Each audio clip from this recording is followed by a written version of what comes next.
this is Zoe Zerger, and this is Matt Bodger. We're with Allen Township Neighbors.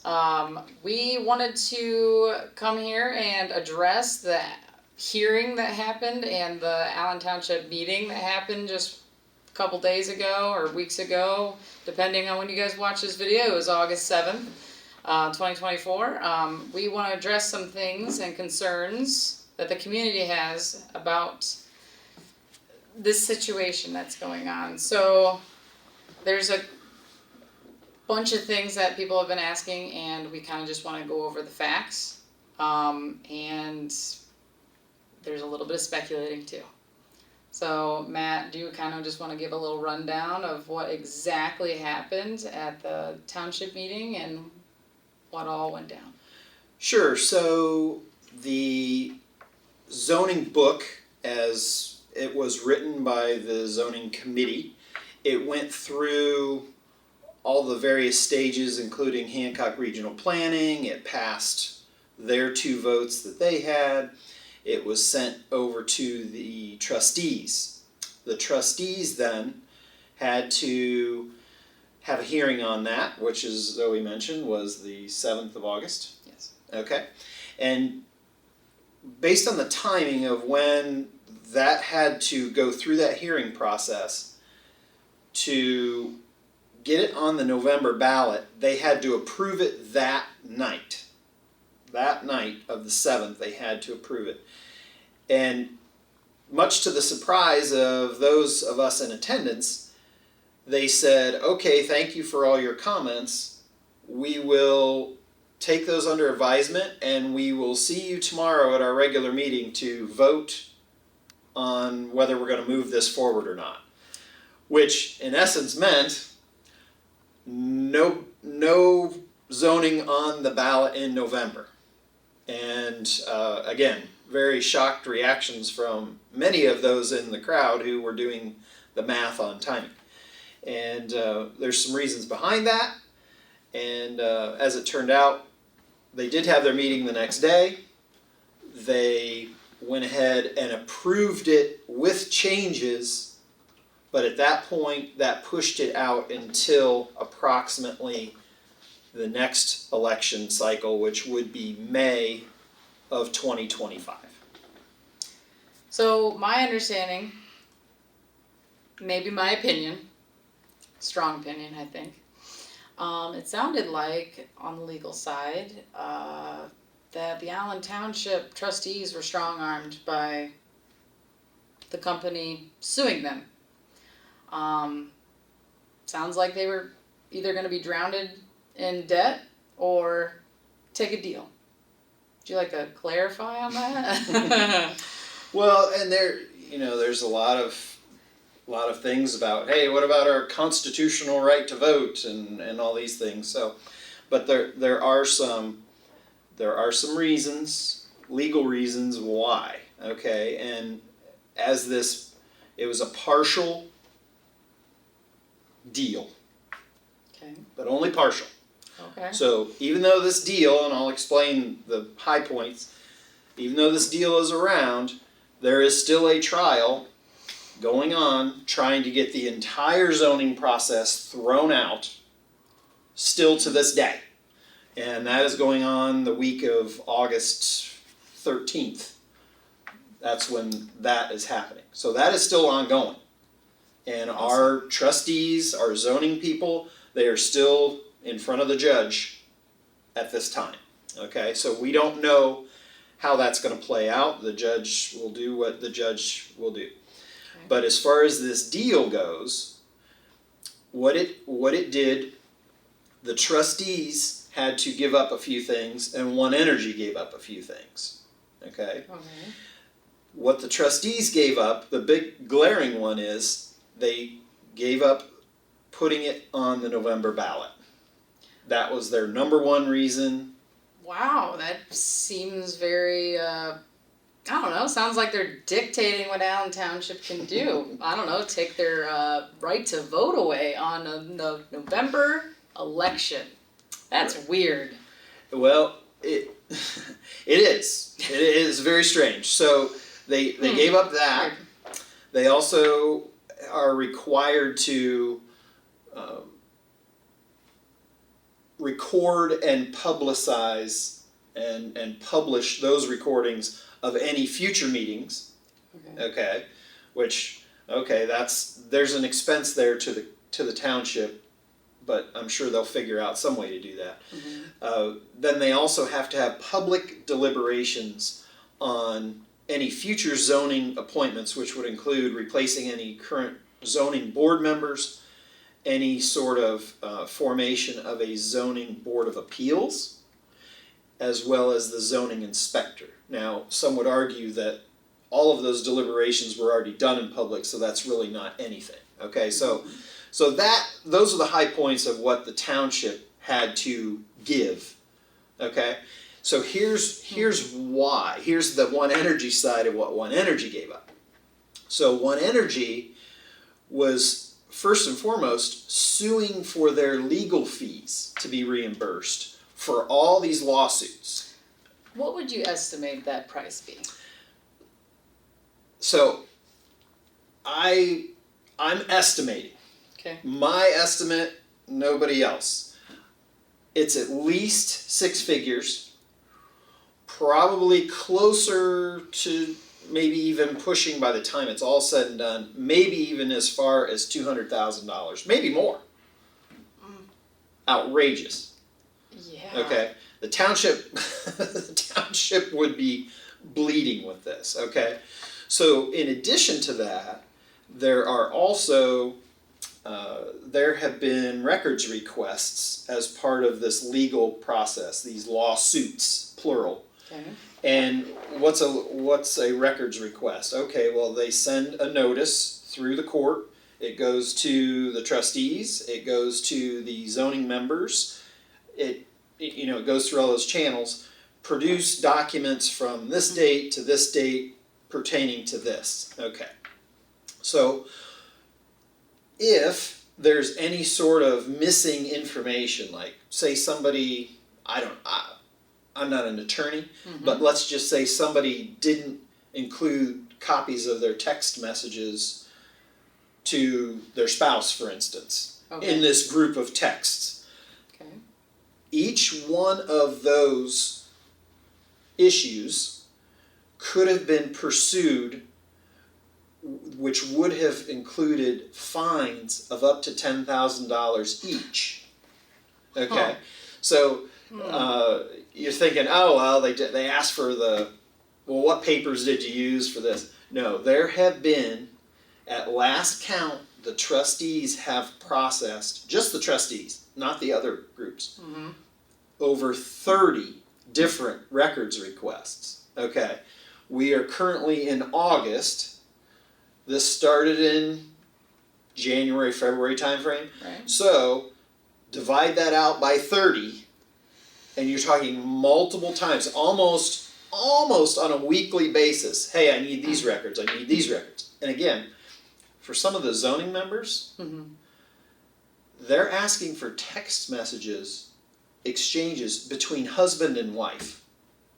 Doesn't even make any sense. Because they're involved with the process. But it's very strange.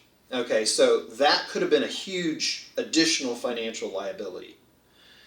So then the third major thing that One Energy gave up is they gave up the legal criminal pursuit of charges against each of the individual zoning board members, not as zoning board, but as individuals. So they could have potentially gotten a mark on their criminal record, which would have followed them through life. So you're thinking to yourself, well, what possibly criminal act could these folks, these volunteers... Yeah, no, hey, you volunteered, but hey, we're suing you for criminal... Right. Oh, my So the gosh. basis of this whole lawsuit is that the first meeting of the second zoning board, because the first one got thrown out before it even got started, Right. but the second, so we're calling that zoning board 2.0, Okay. at their first meeting, there was a big group of people at the meeting. And when they said, yes, we're going through, here are the members, the crowd erupted with applause. Okay. Okay? You were there, you remember. Oh yeah, I was there too. It was nice. You know, it was a good feeling. We felt like good moment. progress. Right. Progress. Okay, we're going toward a solution. Yeah. And the meeting was basically over at that point. So then, you know, the crowd just kind of stood up and was talking. Meanwhile, the zoning board members were up at the table. I don't know what they were Exchanging names, probably. Probably. They didn't even know each other. We don't know. Yeah, they were introducing themselves, I'm sure. Maybe saying, hey, do Tuesdays work for you? I don't know. Right. Okay, and that's not for us to speculate, Right. but I'm just guessing. So the criminal charge comes from those newly minted, not even 5 minutes prior, zoning board members not controlling their meeting, meaning not shutting the crowd up so it was too loud so that others in attendance could not record the meeting for future use. And that those people recording, that was One Energy, that's common knowledge. And that is the basis of One Energy's lawsuits. That the crowd, they couldn't record that meeting, it was a violation of the Open Meetings Act. So therefore, the entire zoning process needs to be scrubbed, and if you want to start over, well, you'll have to do that separately. Okay, so that is the whole basis of this whole thing. So they gave that up. So the township had to weigh, the trustees had to weigh, moving it off of the November ballot and those other things that they're kind of already doing, versus this huge financial burden and criminal burden for some of their volunteers. Again, why would you ever volunteer? But anyway, so they weighed that, and it made much more sense to go ahead and sign the partial deal, and that is why it did not end up on the November ballot. Well, thank you for clarifying the facts, because it was an open public meeting and the attorney explained it. So thank you for throwing the facts out for the people that were not at that meeting. So Zoe, we're all disappointed about November, we're still looking forward to May, but wondering what your take is on why November was so important to them. I mean, we know why it's important to us, the folks that were wanting zoning on the ballot.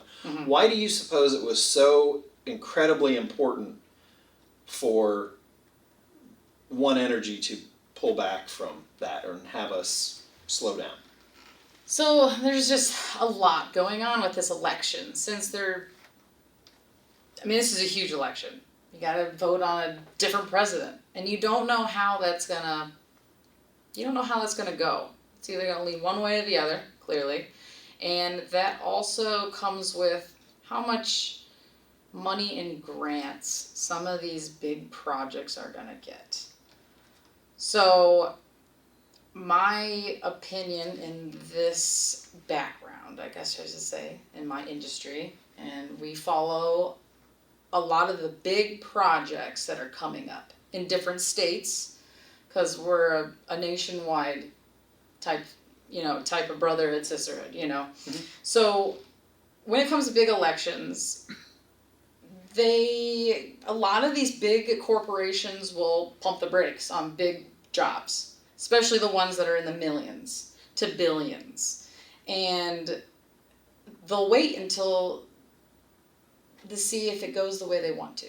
Because they might not get that promised grant that they were promised pre-election. But when it changed hands, that's not guaranteed.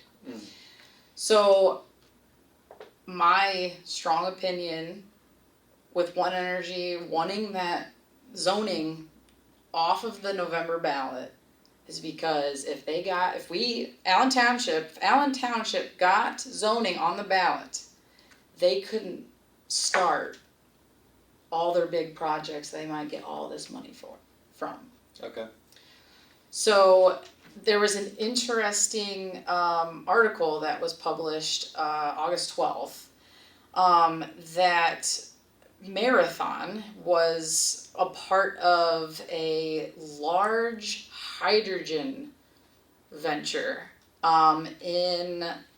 so there's hydrogen hubs being built up north across Minnesota, North Dakota, and South Dakota.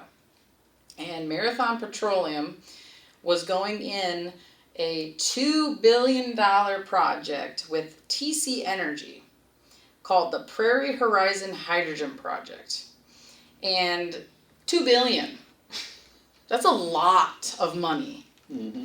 And it was a hydrogen ammonia plant, and Marathon just pulled out. Like, that's unheard of. That's a huge job.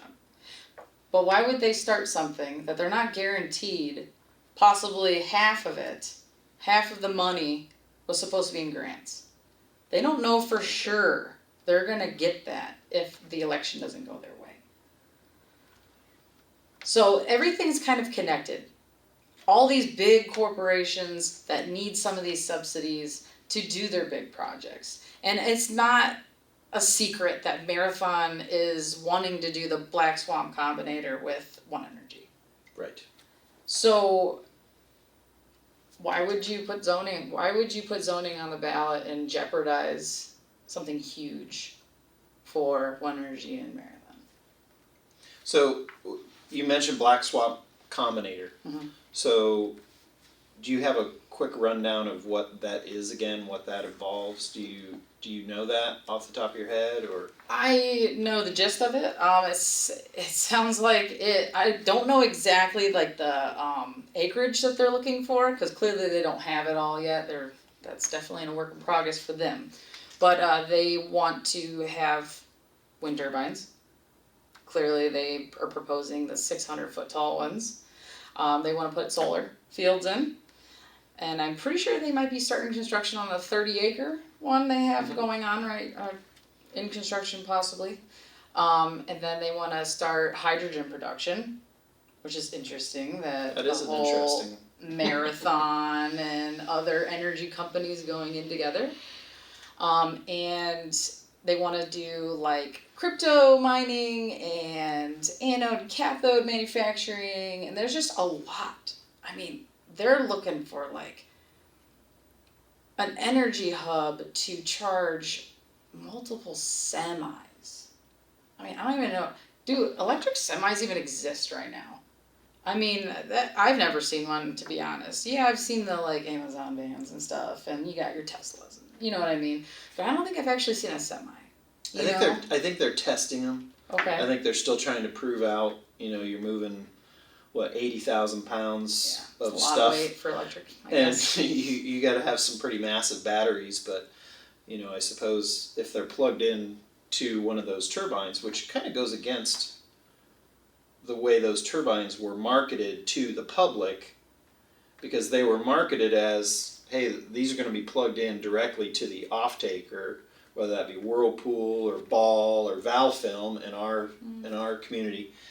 But okay, well, who's the off-taker if it's now being plugged into a truck to be charged? That seems like maybe that's a different business. So is this changing? Are they doing that for some of these new ones, even though we were told that those are going to be for Whirlpool, even though they're going to be almost a mile away from Whirlpool? A lot of speculation, because it's clearly not being built right now. Mm-hmm. But as secretive as One Energy is, I don't think we're ever going to know. What? They're secretive? You're kidding me. Didn't know? They are screaming about transparency, but yet they are the most secretive group of people I've ever come across. This is crazy. So this brings back to the very beginning, Electric Avenue.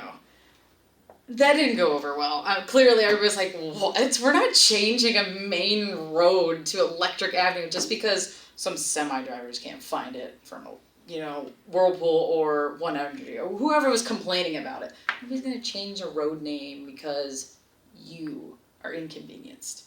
Which actually brings me back to a point of Findlay is actually involved in a lot of this, if you really think about it. So Findlay, their major big money corporation is, drumroll, Marathon. And the mayor, I'm sure, is pretty friendly with Marathon, and Marathon's in cahoots with One Energy, and sounds like Findlay wants to annex a lot. Getting more and more towards Allen Township, and even when we went to the Hancock Regional Planning, they had a whole future map that they had plans for Allen Township. Not even Findlay, but they had plans. Well, at that meeting, I thought it was interesting. Some of the comments from the regional planning members were that we spend more time talking about Allen Township than pretty much any other area in the entire county. It's Hancock County Regional Planning, and they spend most of their time and effort on Allen Township. Now, why would that be? Well, we have the nice interchanges and that on the highway, but there are definite plans, and including Findlay changed their zoning last August, a year ago, Interesting. to include wind turbines up to 499 feet tall. Weird. It's very strange. The current 10 that are out there, well, 9.5, those are 405, I think, something like that. Too big. So all those would be able to be within the city of Findlay, as long as they're plugged into a single off-taker, which is how all of those are set up. Whirlpool, Ball Metal, Valfilm. But this is all driven by the mayor of Findlay, which, as residents of Allen Township, we don't have a vote on that either. And this is very, very strange. We can't even go to the council meetings and raise our hand to speak anymore. Yeah, because you're not Findlay. Because we are not Findlay residents. So we're kind of on our own here, folks, and really, from everything we've been told, zoning is the only way we have a chance to stop any of this, or at least slow it down significantly. Annexation is annexation. That could even be, here's another thing. Findlay now has agricultural districts in their zoning book. Well, what does the city of Findlay need with agricultural districts? Where's there a lot of agriculture near Findlay? Oh, Allen Township, I think. Allen Township. Yeah, they are laying the plans to annex huge tracts of land north of Findlay, which we all know that is Allen Township. So we need to work together and understand that this is a serious, serious problem. So right now, it's boiling down to zoning isn't just to make a bunch of rules for you. Zoning is just to protect you at this point from the hungry city of Findlay, really, and the mayor. I mean, when I say the city of Findlay, I mean like who's running it and who's in charge of it, and I don't even want to call it a puppet, but if you have a big money corporation and the mayor, somebody's going to be calling the shots. It's interesting to me because I will be the first one to say, we've mentioned several companies by name: Marathon, Whirlpool, Ball, Valfilm. Those companies are all good companies. They're good companies. They have done a lot of good things for this community. They hire a lot of our neighbors and friends and things.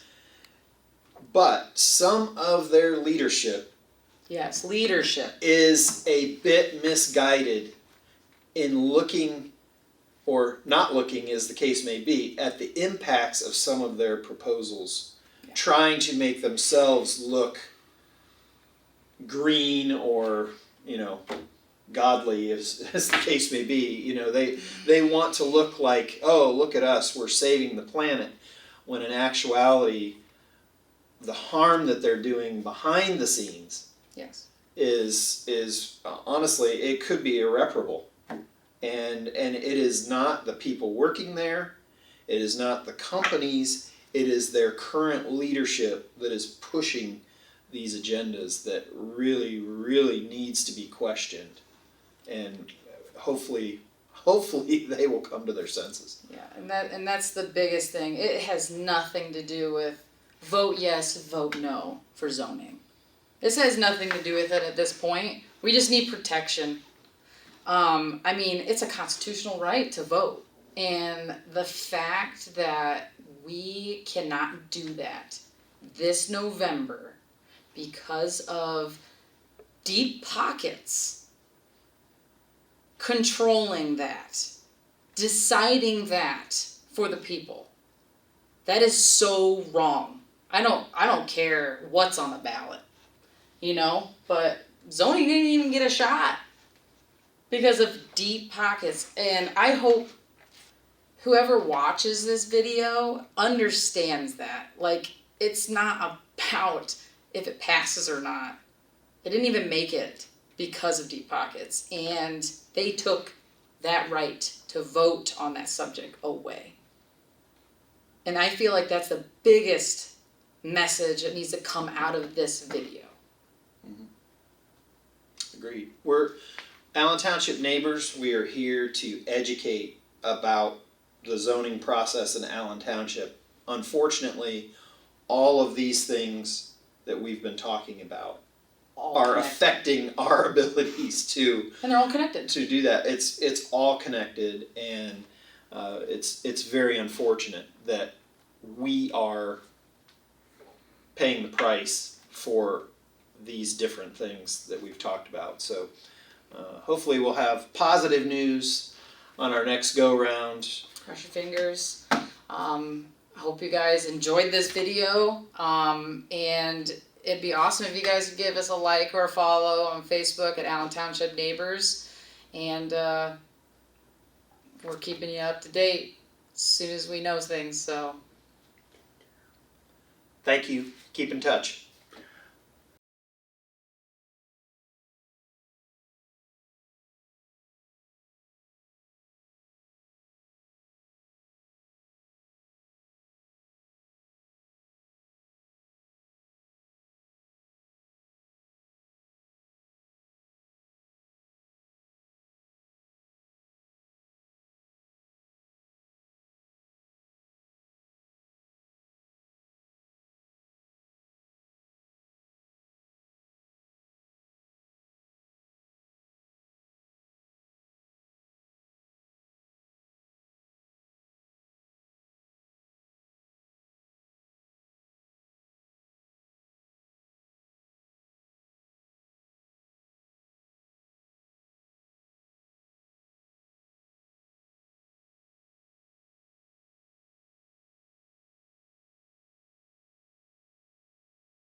The next district I'd like to learn more about is the RM1, which is the multifamily residential.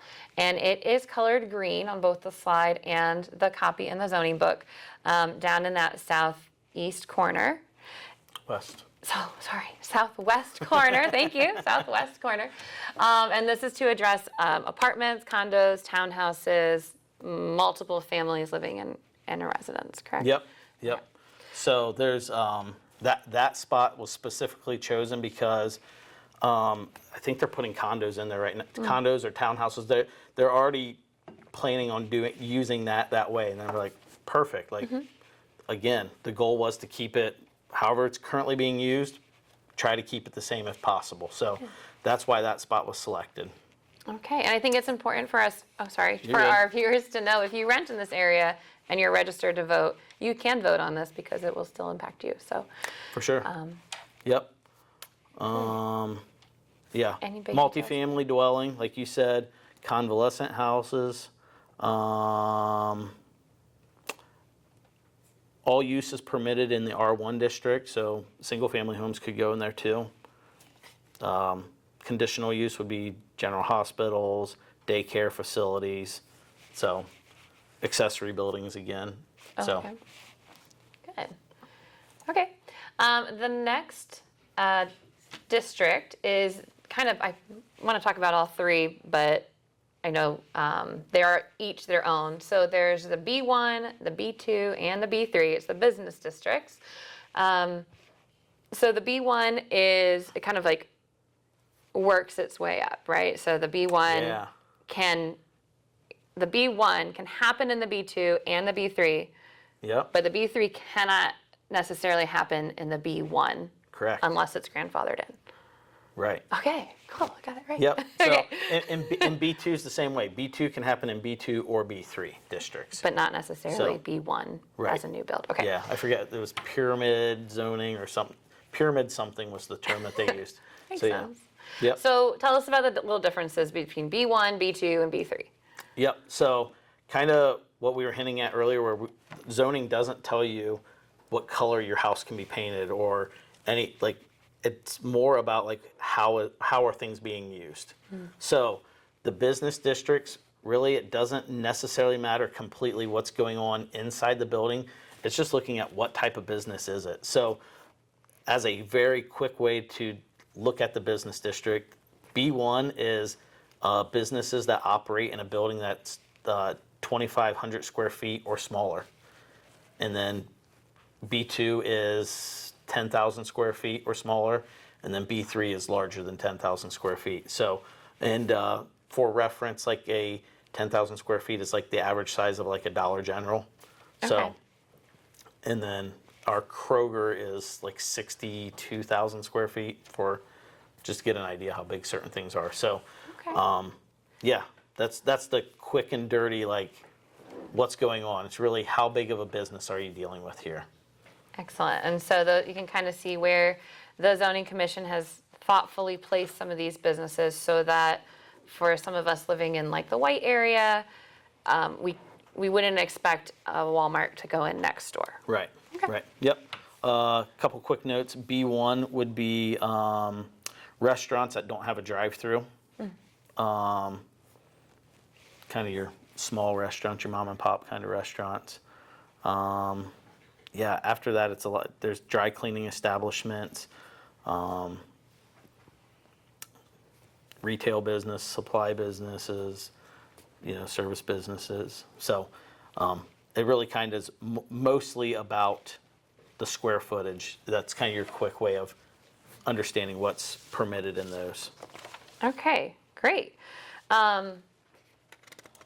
So the next district is the Expressway Service District, which is colored yellow on the slide and the map in the zoning book.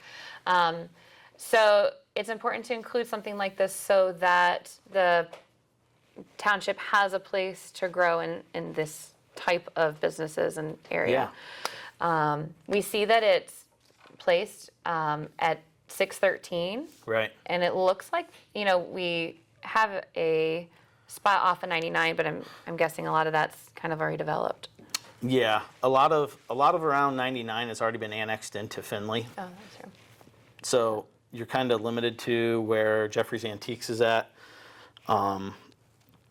which isn't necessarily expressway service type building. Okay. So we just kind of kept that whole area where Jeffrey's is at as B2 district. Just it felt like they fit together, I guess. So, so yeah, the expressway services really is up at 613. We tried to go all that area around there. You're going to be looking at businesses that service the expressway, right? So restaurants, hotels, gas stations. There's something in there about like souvenir shops. I don't know who's put one of those in, but I could use a souvenir around Yeah, here. That would yeah. be great. but it would fit perfect. Like it butts up to the edge of the village, you know. So like you theoretically you get a gas station or a restaurant right there. Like they kind of flow right into the village. It works well. Okay, great. So I was just looking and seeing how many we got here. I think we have 2 more districts to look through. That's what I've got. Okay, I'm learning so much. So the next one is the Industrial 1, which is also denoted as I-1, and it is the light gray color on the zoning map that's printed. Okay. So this looks like it's more like warehouse, trucking facilities, manufacturing, storage facilities, trade schools, perhaps. Yep. Yep. Details about, where you've thoughtfully placed some of these districts or things we should know? So yeah, so again, we looked at what is the current use of it. So down on the south edge of town, near where Findlay's at, south end of the township, not of town, down by Findlay, anything that's currently being used as industrial, we kept it industrial. But so you see that there, you see that over close to the landfill, there's a small little section there. There's like a truck, like a towing company there. Up by 613, you got Home Depot located there. And then we reserved the northeast side. It's funny, I had to think about it just like we did. The northeast side, we reserved that for I-1 as well. And our thought process there, all along, we've been saying the safety, well-being of the residents.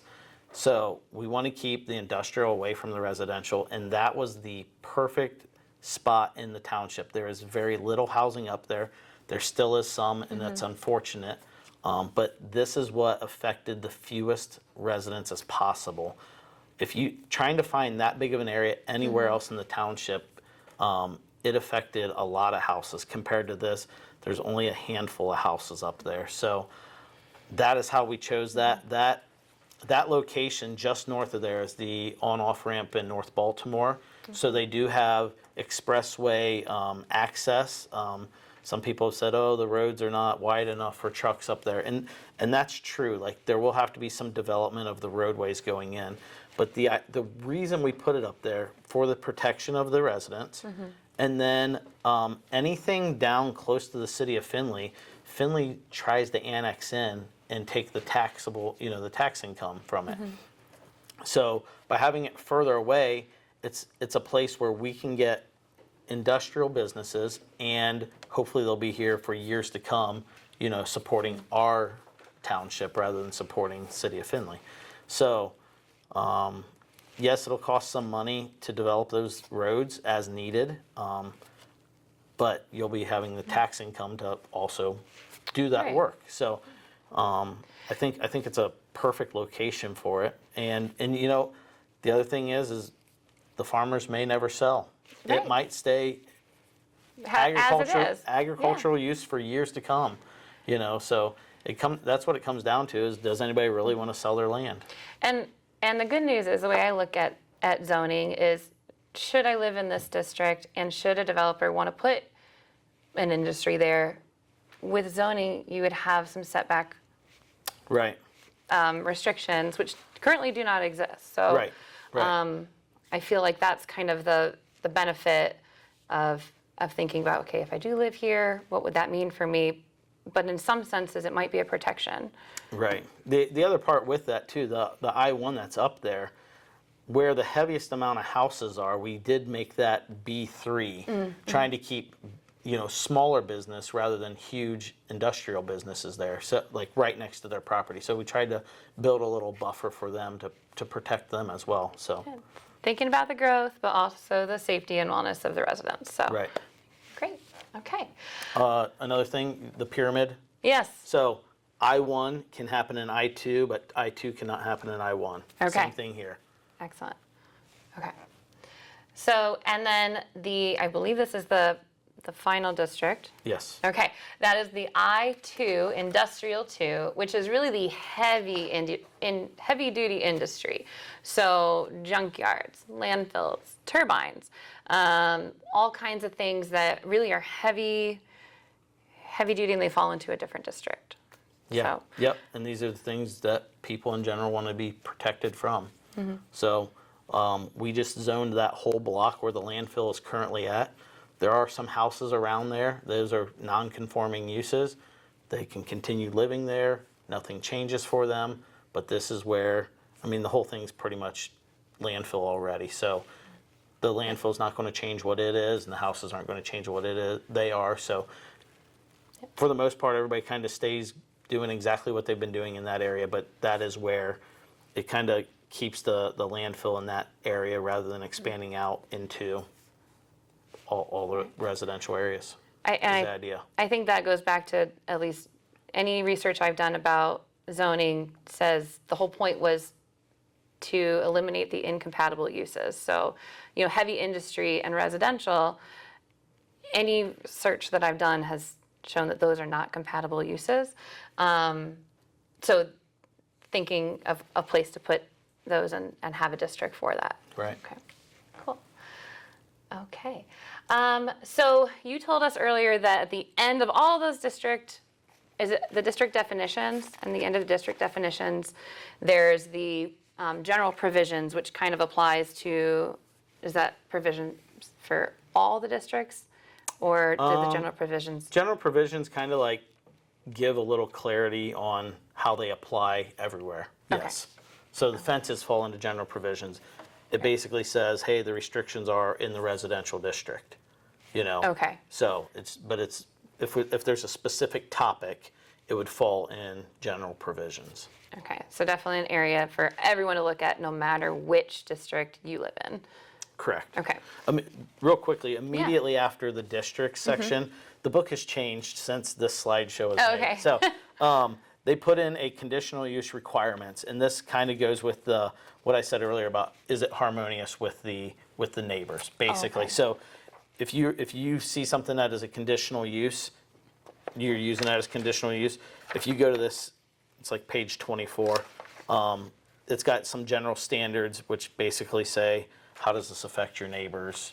Is this harmonious? Is really the quick and dirty of what this is going to say. So, And it kind of lays out the process for determining a conditional use if you want to build something new, and it would be a conditional use, kind of the process that you would go through to do that. Yep. Okay. So, okay, yeah. So then basically the general provisions is kind of the next The next section. page, which is page 33, it starts on. Yep. Okay. So, So we kind of talked about fences already, Yep. and pools. I don't know if we talked about pools earlier, but. we didn't. Okay, so pools and think. ponds, Yep. those have some general provisions. They fall in here too. Yep. Pools, I think it says a 4-foot fence around it. And that's for the safety of everybody. So that's the quick on the pools. It's got to have a fence around it. It tells you, the latch should be, I forget, basically so that kids can't easily open Right. it and just get in and jump in a pool. It's Right. for the safety of the kids. So it's got some restrictions on that. And outbuildings was a popular topic. I know we all could use more storage space always. Yeah. So outbuildings, Yep. there are some pieces in there that address outbuildings. Yep. So it tells you, it calls out specifically for R1 and RM1 districts. It's got stuff for agricultural use in here. Basically, it comes down to your 25%, like we mentioned earlier. That's the real. In the R1 and RM1, there is a height restriction, and it's just because you're living on smaller lots closer to neighbors. So it calls out a lower height restriction than what the schedule of regulations calls out. So you have a general height restriction of 30 feet in like an R1 district, but in here, I think it's 14 feet for your outbuilding. Just Okay. That accessory building, Right. right? Yep. Accessory coming back Yep. into play. Okay. So, in the agricultural district, you have a height limit of 30 feet, and there's not an additional height limit in here, so it goes back to the schedule of regulations. For anybody that's worried about the 30 feet too, 30 feet is, I don't know why they measure roof heights. That's not to the peak. It's depending upon what style of roof you have, there's different. Like the mean height or something, or? Yeah, like on a normal roof, it's kind of the middle of your roof line. But if you had an A-frame, it's 2/3, and there's different. Up in the definition section, so early in the book, there's diagrams that show if you have this kind of roof, it's measured to this point. So Okay. for clarity, that's where the 30 feet would be measured to. That makes sense. So, or 14 feet for the residential accessory building. So. And this general provisions section covers lots and lots of things, including wind and solar. Right. So what kind of bullet points does the zoning book address with wind and solar? So this is where accessory and non-accessory Okay. come into play Okay. big time. So accessory is for like supporting a business that's there or for your house. The not primary use, just Right. like the accessory, the add-on. Right. Okay. Where non-accessory would be if you're trying to sell it to businesses, put it back into the grid. The That's primary use. That's the primary Okay. use of it. Yep. So that's kind of the differences. And we looked at, the average usage of power for houses. I think what we looked at a house that was 2,500 square feet, and that's what we started from. We said, well, a lot of houses are bigger than that now, so we went up a little bit from there. Then we had a resident say, hey, electric vehicles are becoming a thing, those chargers require some more. So we tried to look at, hey, how are residents going to use this? How much power do they need? And that's what it was based off of. It's 25 kilowatts for residential use. So an accessory For use. an accessory Okay. use, yep. It's not just residential. If you had a business, that they could use 25 kilowatts as well. Okay. Is that solar or wind or both? Both. Okay. Tried to keep it simple. Yeah. So for accessory use, 25 kilowatts, and for non-accessory or primary use, we doubled it to 50 kilowatts. And then there's other restrictions that go into that, as far as for the primary use or non-accessory use. Limitations, well, actually both of them have limitations how close to property lines. If something should happen to a turbine and it falls over, having it a certain distance away from property lines for protection of the people. Again, that keeps coming up, right? Yeah. So there's restrictions there. There's restrictions on the non-accessory as far as how a distance away from other non-accessory uses and distances away from residential uses. So if somebody has a house, trying to keep it further away from that. There's height restrictions on those as well. Great. I don't know. I mean, Is that clear? Yeah. Clear as mud, right? I think it's important to know that all these details are in the book. For and sure. so it's, the zoning committee has really tried to address all different types of scenarios and have something in place for those different situations that pop up. Right. So, okay. Yeah. Now, the big question, permits. Yeah. You said earlier that a permitted use, if I live in A1 and my outbuilding is a permitted use, No. accessory use. Accessory use. Oh, that's different. Okay. So if Conditional use at that point. okay, so if my single family residential home is a permitted use, I still have to pull a permit. Yeah. Okay. As to document, just letting the township know, here's what I'm doing. I'm following all the rules that everybody voted on, and I'm, dotting my I's and crossing my T's. So, Sure. is there a cost? There will be. There will be a Okay. cost. Somebody said, "Should I start building my building?" And I'm like, you would be permitted to build that building. You know, like it's an agricultural district. I'm like, so the only reason to do it, like jump the gun right now, rush, make maybe a bad decision, is to get ahead of the permit, right? From what I'm seeing from other district or other townships, permits are nominal. They're like $25, $50. It's when you look at the grand scheme of things, if you're going to spend $50,000 on an outbuilding and you're worried about the $25, I mean, like, yeah, okay, we all want to save Sure. $25, but if you rush into it, you're going to make you're going to hurry up and hire a concrete guy that costs twice as much. Like, you wasted that $25. Just like, it's not that urgent to rush into things. But so, it is something to consider, right? sure. Oh yeah. But there will be a cost. You're right. And I think more than the cost is something that kind of I really realized was not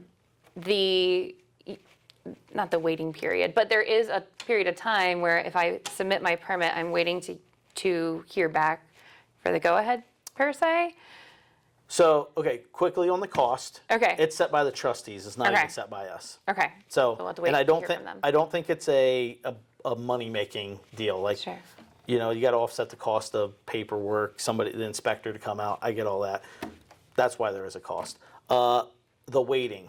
Yeah. If it is a permitted use, the zoning inspector can approve it on their own. Okay. That's my understanding. So, Okay.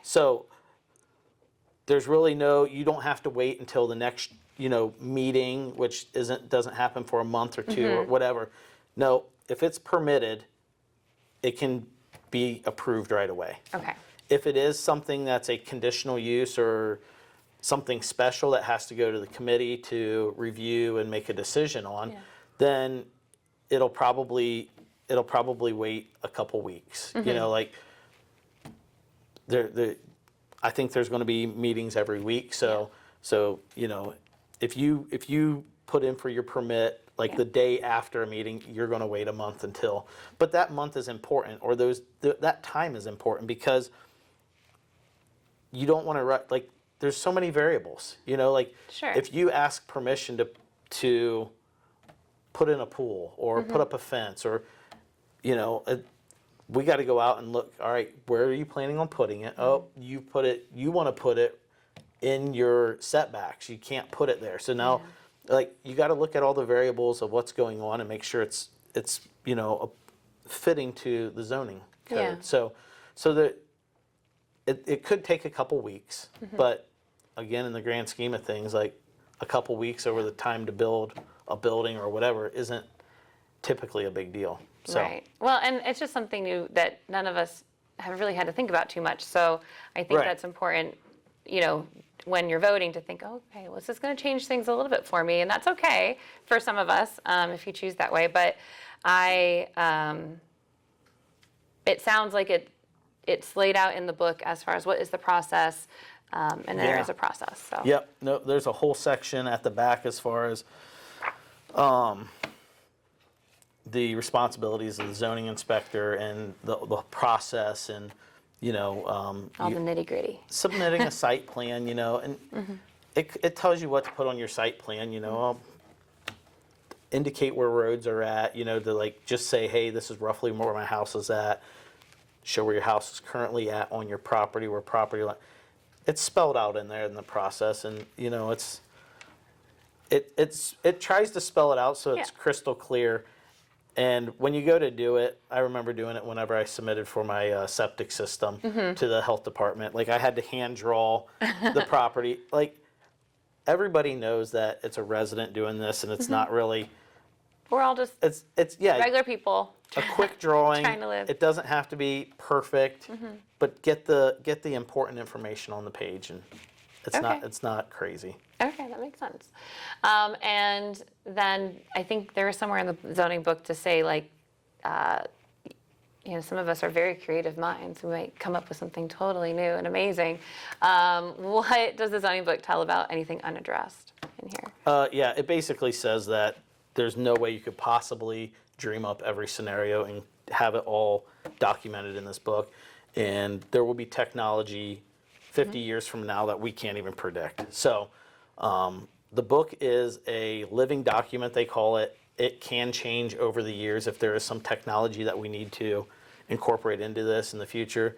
You can modify the book. I think, I think kind of in that direction. I think maybe you were going towards variances a little bit. So variances is like, we can't predict, let's pretend it like, we all think of our properties as rectangles, but let's pretend that there was a neighborhood where a property was kind of a triangle shape. Like all of a sudden, it's a different scenario. You can apply for a variance if it's I can't remember what the term was, basically a problem you didn't create. So if it was there, it says you got to put your outbuilding in your backyard. Well, if the person you bought the property from built the house all the way about at the back of the property, all you have is front yard.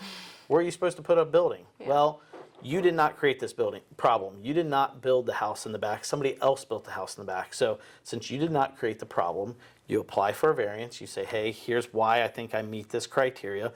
My house is all the way at the back. And then you go through the process and you say, yeah, it makes sense. They want a building and it's only going to be able to go in their front yard. So there's a variance probably issued for that. Granted, there's more variables. Like you gotta look at the whole scenario, Right. but that's a easy example that would probably get granted a variance. Certainly a case-by-case basis. For sure. So, and then appeals, is that a thing? If you disagree with, Sure. let's say yeah. my variance was denied, Yeah. what does the appeal process look like? Is that laid out in here? I'm sure it's spelled out Okay. in here. I don't have that section memorized. But there at is all. a process. Yeah, I mean, so if you apply for a variance, I believe it goes straight to the zoning board, but there's a board of zoning appeals. Okay. So you could go to them and you could say, hey, here's why I think I should be. Kind of like a separate. Yeah, it's yeah. it's a separate group. So checks and balances, if you Yeah. will. So yeah. Okay, great.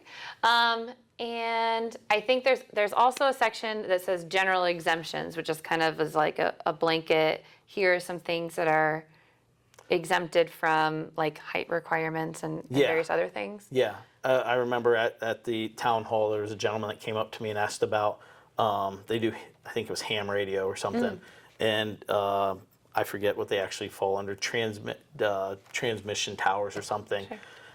There's a section in there that says, hey, you're exempt from the limitation of 30 or 60 feet, whatever district it was in, like because it's being used for media transmission, or it's spelled out in there, but I think it said something along those lines.